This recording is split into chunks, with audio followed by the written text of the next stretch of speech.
আজকে আপনারা এই অবরোধে যারা যারা অংশগ্রহণ করছেন তাদেরকে আমি ধন্যবাদ জানাই। সান্তাহার থেকে পঞ্চগড়গামী দোলনচাপা ট্রেনটি এলাকার স্থানীয় জনগণ আন্তনগর ট্রেনের যাত্রা বিরতির দাবিতে একটা আন্দোলন করছে। এখানে 12:35 থেকে 12:45 পর্যন্ত 10 মিনিটের একটা বিরতি দিয়ে ট্রেন আটকে তাদের দাবি দেওয়াটা জানাইছে আমাদের।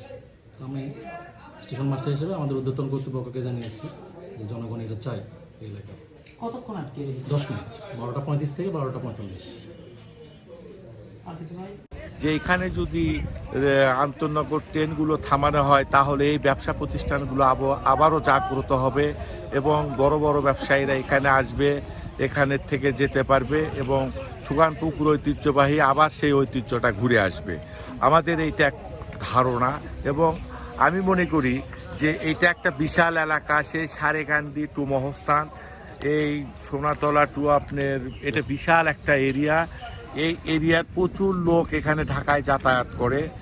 তো এরকম আন্তনগর একটা ট্রেনগুলো যদি এখানে থামানো যায় বা স্টপেজের ব্যবস্থা করেন ঊর্ধ্বতন কর্মকর্তারা, তাহলে এখান থেকেও দেশের জন্য অনেক রাজস্ব চলে আসবে